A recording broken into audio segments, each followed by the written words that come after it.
As Nigeria agricultural sector has immense potential to drive economic growth, create jobs and ensure food security for its growing population. However, the sector faces numerous challenges. What are some of these challenges? It has to do with infrastructure, limited access to financing, and the effect of climate change. Now, with the government trying to diversify the economy away from oil, agriculture offer a pathway to boost national revenue and enhance rural development. Today, we are being joined by a seasoned global affairs analyst. He's an agriculture expert. He's an engineer par excellence. In fact, he's been into the automobile engineering for about 4 decades now. He's a person of Dr. Engineer Kenwa Obaseki. He joins us live from the United States. Good morning, Dr. Obaseki, and we're so glad to have you join us. Good morning, Dan. Thanks for inviting me again. It's always a pleasure to have you on board. And one striking thing about you is your love for Africa. You always show up on your Yeah. African attire, despite the fact that you've been overseas for years. Yes. All My right, now, heart is what? in Nigeria. Okay, definitely. Dr. Obaseki, help us now. How would you assess Nigeria's current agricultural sector? Terrible.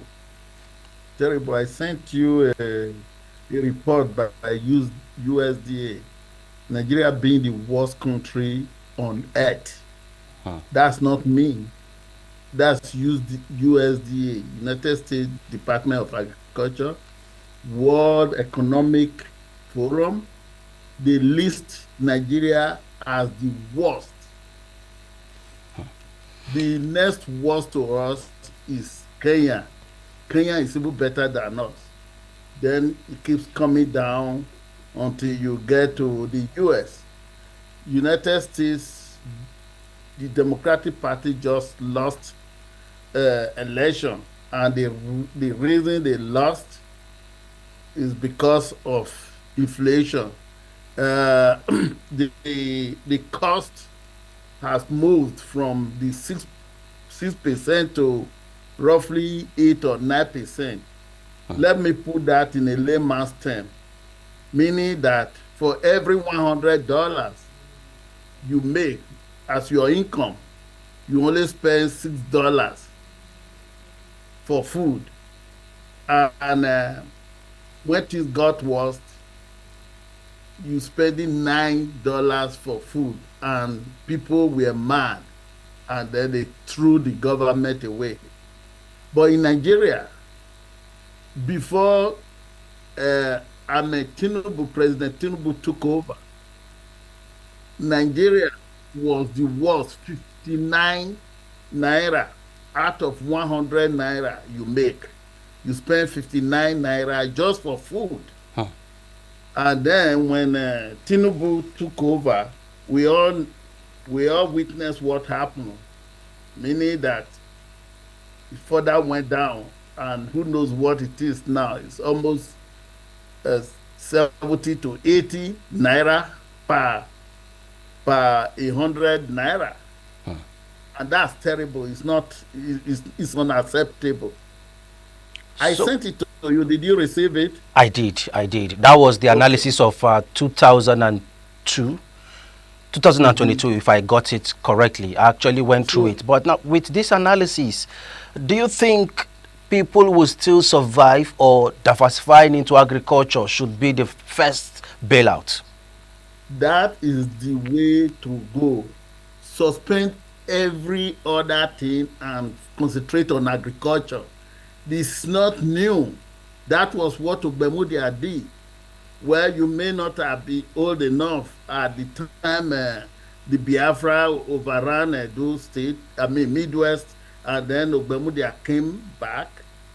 When Ogbemudia liberated Midwest, the first thing he addressed was agric. Huh. How do I know? He told me because I personally invited him to Boston when we held our summit. I was that Ogbemudia is a genius. As soon as I placed my slide on the projector trying to promote this Greek roadmap that I've been working on since, He was restless. He stood up. That's how we struck friendship. I have about 4 or 5 letters he wrote me. I think I sent you one of them. Yes, sir. See, yes, that is the way to go. What Tinubu should have done as soon as he got into office, just repeat what Ogbemudia did. You see, we don't need to reinvent the wheel. Just just follow the success path. If you see a millionaire, do exactly what the millionaire did, and you will be successful. There is no need reinventing the way. We cannot remain at the bottom. Just too worst. When you look at those graphs, they are frightening, and it's getting worse every day. Hmm. Agric is the way to go. I last time you invited me, I told you I was even I'm growing yam in my backyard here. Although it's now winter, I've decided to ship them indoor. There is no reason Nigeria is placed in such latitude that the rainforest area where you can grow tubers and plantain and all the cassava that you are displaying. Hmm. All we need is to organize. This idea of just giving loan out to farmer, that's fraud. You see, my system doesn't call for giving loans to farmers. The first time money exchange hands will be from farmer to the government. We all knew when Obasanjo started. Was it Operation Feed the Nation, Feed the nation. Operation Breadbasket? Hmm. The farmers will never get a penny. You see, the people in the city, they are the ones who actually get the money. They don't even have farms. And at times they go and marry second wives. So it's like it's failure from the beginning. So what we need to get at is to bring all the experts together, design a good agri system. I told you I sent the zoning method that I am proposing to zone Edo into 10, Hmm. 10 zones. In each zone, equip it with all what the farmer needs. Bring the School of Agriculture and get them involved. Thank Hmm. God the last governor, he revitalized the School of Agric. They are not supposed to be in the classroom. you know, Bring the practicality to it. Build so many silos. You can fabricate silos, even in Nigeria. Hmm. Go near the University of Ibadan. There is a big shop there where they are fabricating silos. I had even contacted one when I wanted to see if I need a silo in my farm. I have a farm. I have a 120 acres farm. Right now is almost due for harvest. In Hopefully, Nigeria. when I visit home, you Hmm. go with me to go and see what we are growing there. But it has to be organized. Anytime you issue out loan and in an unorganized form, you is that is what Nigeria calls Sara. You are just giving the money to the big guns. Those who will go and take loan, they don't have any business to use the loan for, other than just to embezzle and then run the government to ground. So what should the So government do at this point if you are against the government assisting farmers with loans? How will the loan get to the actual recipient? How should they no, channel it? you don't give them the loan. You like I sent you 10 zona program. You have 10 zones. Everything the farmer needs, they are provided them. And when you provide them, it's not free. Okay, it's not free. If I were to handle it, I will have the 10 zone, have every equipment, whether tractors, fertilizer seedlings, you provide them and you record them. This is how much I've given to you. But at the point of sale, you see, I call it common cultivating, common processing, common storage, and common sale. The government will even help them sell them, and then you can start negotiating with the outside and how to ship food to outside in case you have surplus. Hmm. You know? And Nigeria can they can grow surplus. If I get 100,000 tubers of yam today, I will be so rich because they will buy them. It's about 4.99 per pound. For a tuber of yam. So For a tuber of yam. yeah, for a tuber of yam. Wow. All right, let's talk Yes, about that's for a tuber. rural So agriculture. in fact, the California is $6, six something, Hmm. and there is scarcity.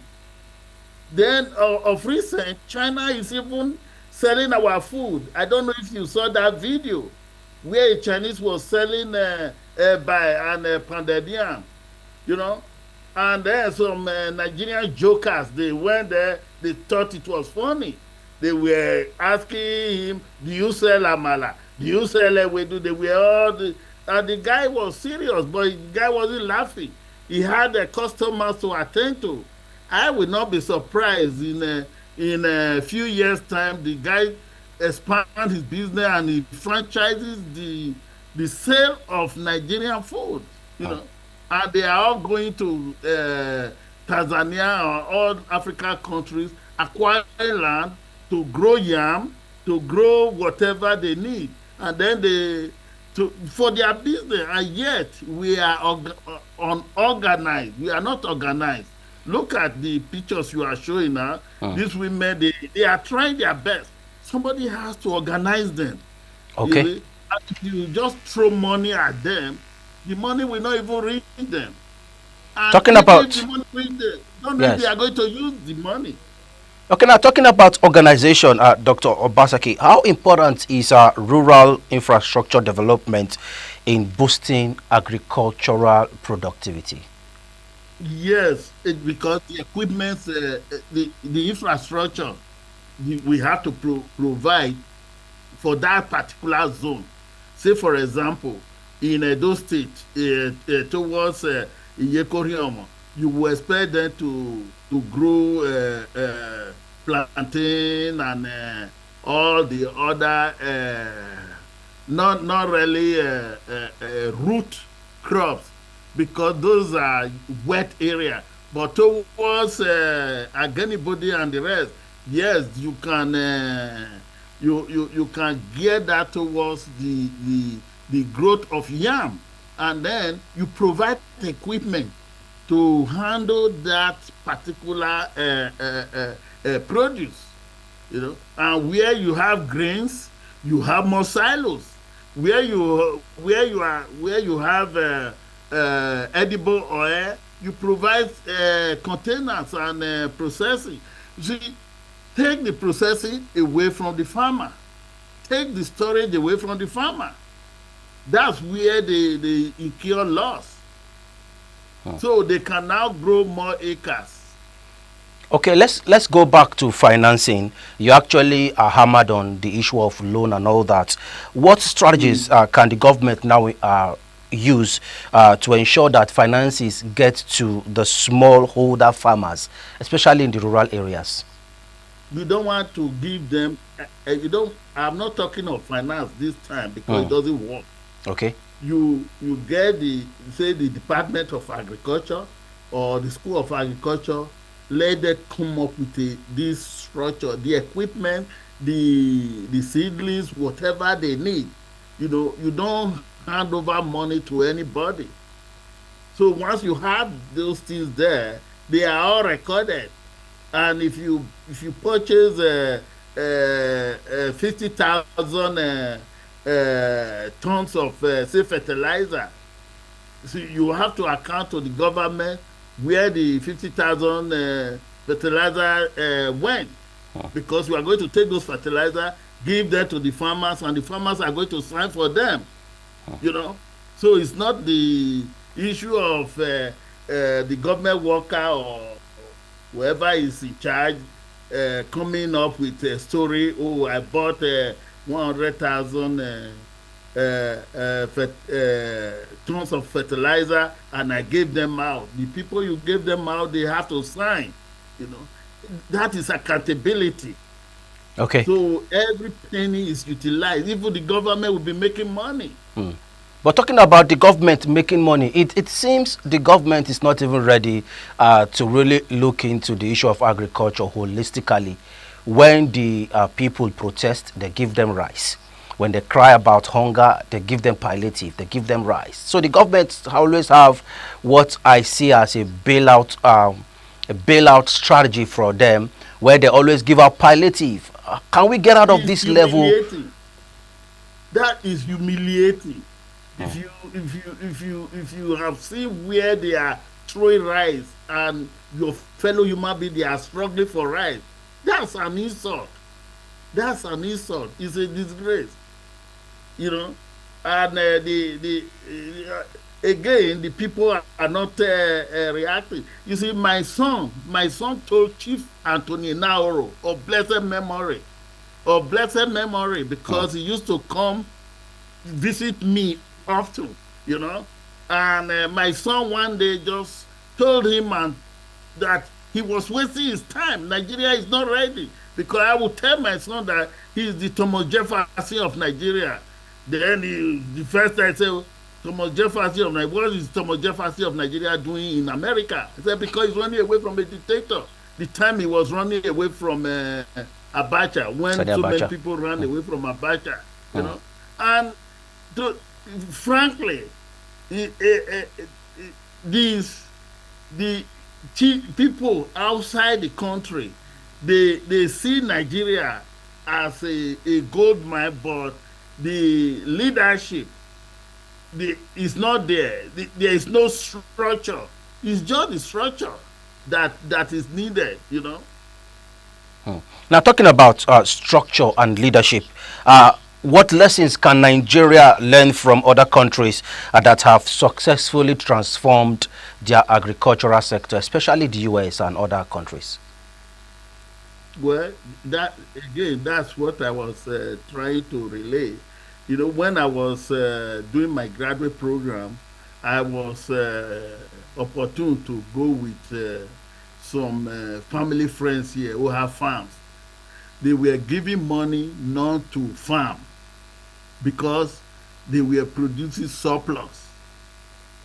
I had asked him whether he would let me go and farm. I said, no, I got $80,000 not to farm, because they don't want you to produce so much, you know.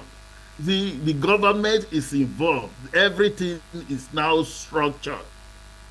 Everything is now structured. Go and ask the president or the governor how much tons of cassava is Edo or Nigeria producing. They just give you number. They don't know. They don't know. See, so that's the structure I'm talking about. You have to get the School of Agriculture and any other expert, sit down, design a workable structure, and how you going to help those farmers, when to supply them with seedling, and get your students. They go to the farmer and then go and help them when to fertilize, when to weed, and everything. You grade them on those. You see, so it's not for somebody to come and start talking big English, but practicalize it. Practicalize it.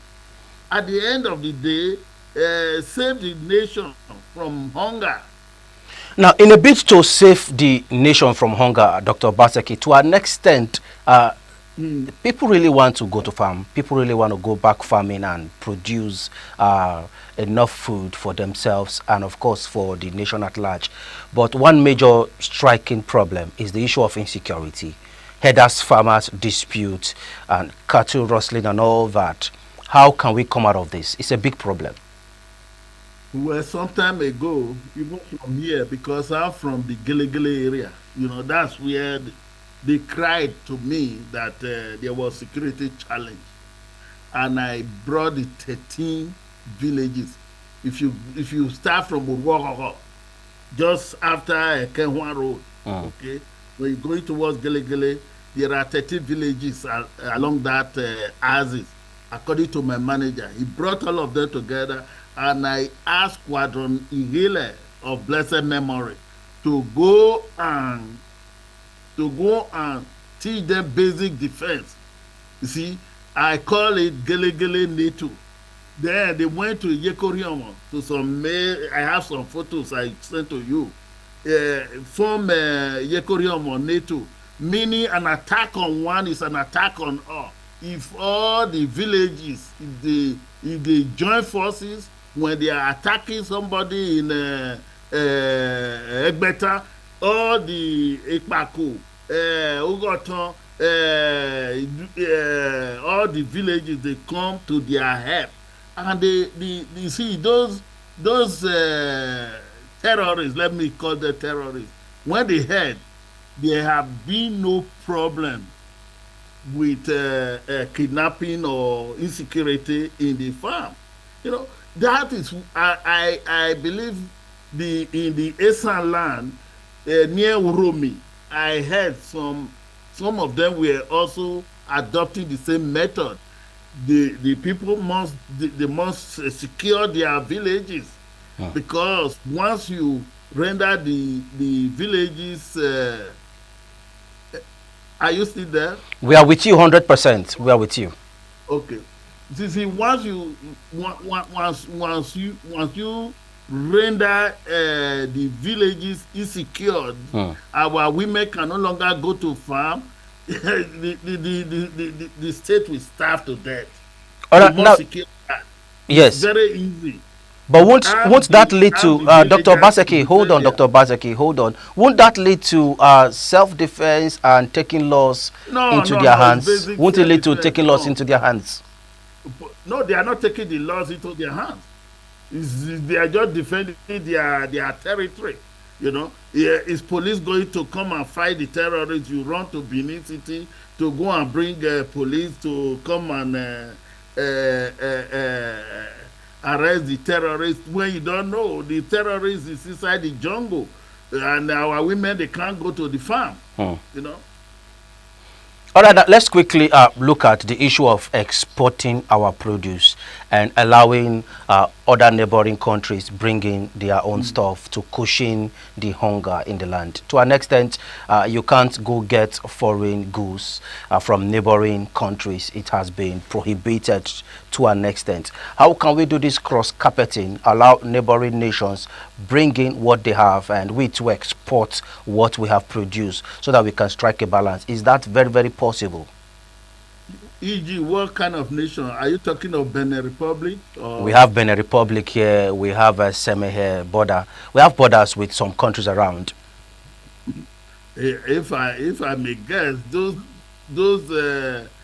countries, they also have hunger in their hands too, because when I look at the map I sent you, there are so many African countries are there. You can feed them in there. Hmm. You see, Nigeria is supposed to be the big brother.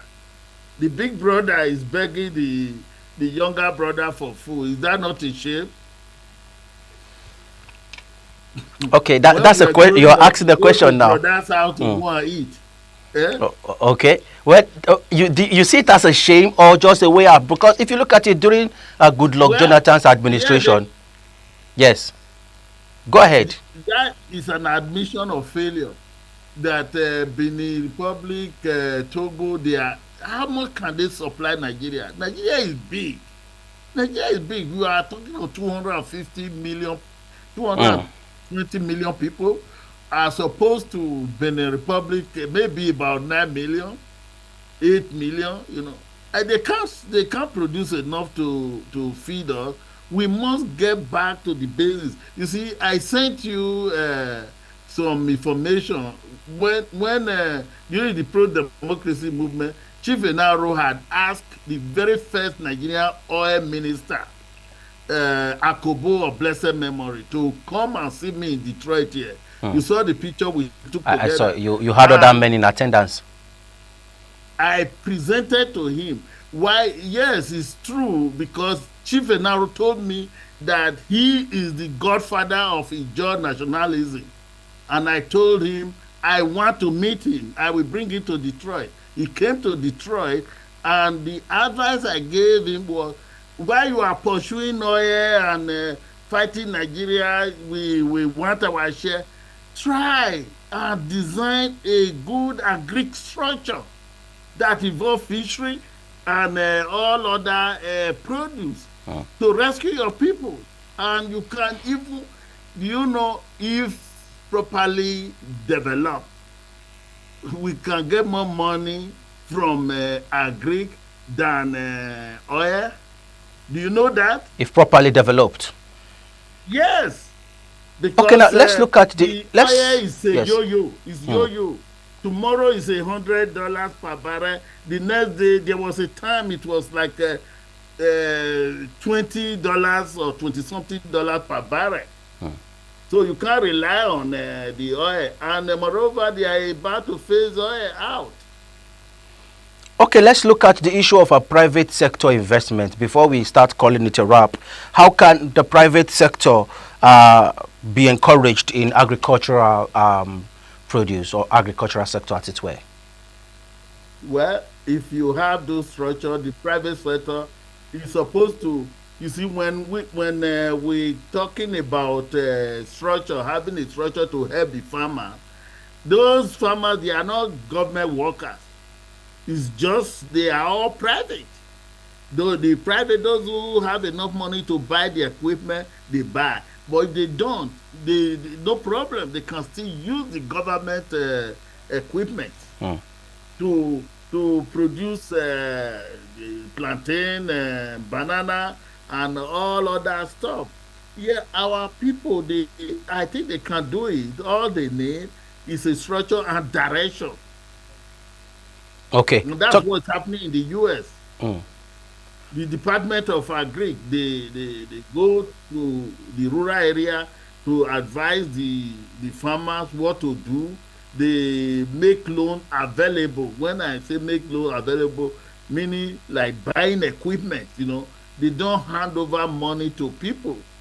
You see, like John Deere. John Deere is a tractor producing company. So they produce the tractors. You're going to give a loan to a farmer, and he's directed to John Deere. John Deere provides him with all the equipment.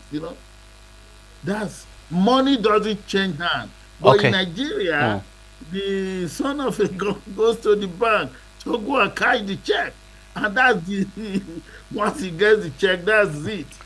He Dr. Obaseki. Thinking of how to build more houses, how to marry more wives, at the expense of Nigeria. All right, Dr. Obaseki, it's always a delight to have you share your insights and, of course, experience on the program. Thank you so much for always coming around. You're welcome. All right, this is where we can take it from here in the Lagos studio. We will be joining our other networks studio. My name is Daniel Praise. Osedeba, TMI continue shortly.